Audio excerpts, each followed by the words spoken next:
आषाढमधल्या पारंपरिक गुळाच्या कापण्या तर झाल्याच पाहिजे। अजूनही महाराष्ट्रामध्ये आखाड किंवा आषाढ तळल्या जातो। याची सुरुवात होते ह्या खुसखुशीत कापण्यापासून। काही ठिकाणी कडक कापण्या तर काही ठिकाणी खुसखुशीत कापण्या केल्या जातात। आज आपण अशा खुसखुशीत गुळ कापण्या कशा करायच्या ते बघणार आहोत। नमस्कार, मी ज्योती, ज्योतिष किचन मध्ये सर्वांचं खूप खूप स्वागत आहे। मी इथे एक मोठी वाटी बारीक चिरलेला गुळ घेतला आहे। एका भांड्यामध्ये हा गुळ टाकून घ्यायचा। पाऊण वाटी किंवा एक वाटी पाणी टाकायचं आहे गुळामध्ये। पाणी मी इथे थंडच वापरलं आहे। चमच्याने गुळ छान मिक्स करून घ्यायचा। पाण्यामध्ये गुळ वितळायला सुरुवात होते आणि अर्धा तास असंच ठेवायचा। गुळाचं पाणी होऊन जातं। आता अर्धा तास आपण असंच ठेवूया। अर्धा तासानंतर बघू शकता गुळाचं छान पाणी तयार झालं आहे। पाण्यामध्ये गुळ छान वितळला आहे। पीठ आता भिजवायला घेऊया। एका ताटामध्ये एक मोठी वाटी गव्हाचं पीठ टाकायचं आहे। सेम वाटी घेतली आहे मी इथे। अर्धा कप बारीक रवा टाकायचा। अर्धा कप बेसन पीठ टाकायचं म्हणजे 3 चमचे। थोडंसं चिमूटभर मीठ टाकायचं। हा गोड पदार्थ आहे त्यामुळे थोडंसं मीठ टाकायचं। गोडाच्या पदार्थाला छान चव येते। गुळाचं पाणी त्यामध्ये टाकून घ्यायचं। सर्व पाणी मी पिठामध्ये टाकून घेतलं आहे। इलायची आणि बडीशोपची पावडर टाकून घ्यायची। मी साखरेमध्ये टाकून मिक्सरला थोडं फिरवून घेतलं होतं। एक अर्धा चमचा बडीशोप घ्यायची आणि पाऊण टीस्पून इलायची घ्यायची। पीठ आपल्याला छान भिजवून घ्यायचंय, मिक्स करायचंय गुळाच्या पाण्यामध्ये। आवश्यक असेल तर थोडं पीठ टाकायचं, कारण मी इथे एकच वाटी पीठ वापरलं आहे। अंदाजेनुसार अजून पीठ थोडं टाकून घ्यायचं आणि पीठ आपल्याला छान भिजवून घ्यायचंय। हे पीठ आपल्याला कडकच भिजवायचं आहे। ह्या कापण्या करण्यासाठी पीठ आपल्याला कडकच पाहिजे। पिठाचा छान गोळा तयार झाला। 1 चमचा तेल टाकायचं आणि छान मळून घ्यायचं। ह्या पद्धतीने पीठ छान भिजवून घ्यायचं आहे। असं कडकच भिजवायचं।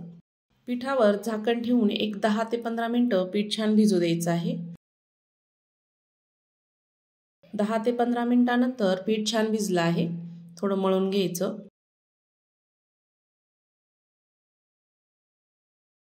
पिठामधला एक गोळा घ्यायचा आहे। आपल्याला चपाती लाटून घ्यायची आहे।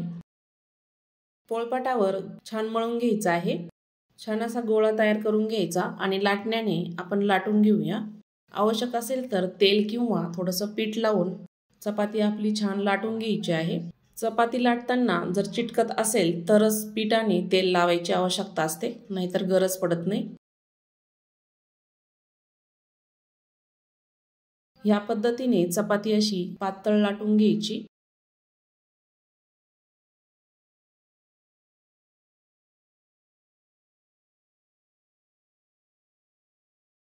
चाकूने किंवा कटरने कापण्या कापून घ्यायच्या। तुमच्या आवडीनुसार छोट्या किंवा मोठ्या कापू शकता। मी इथे छोट्या छोट्याच कापल्या आहे। मोठ्या कापल्या तरी चालतात। कापण्या मी अशाच कापून घेणार आहे।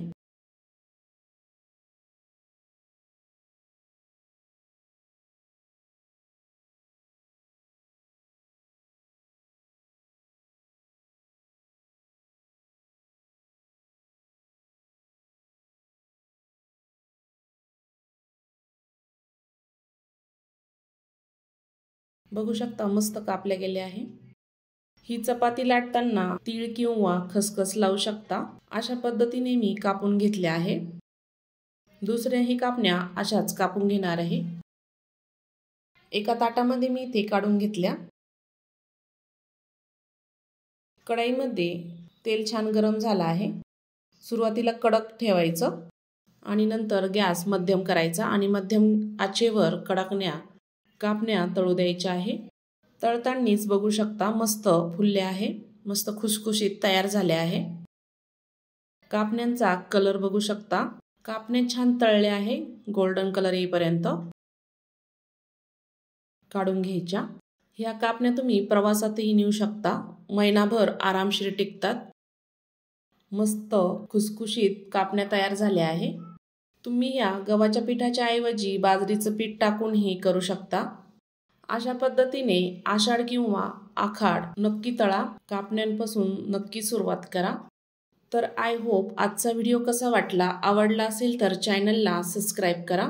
तर आय होप आजचा व्हिडिओ कसा वाटला, आवडला असेल तर ज्योतिष किचनला नक्की सबस्क्राईब करा.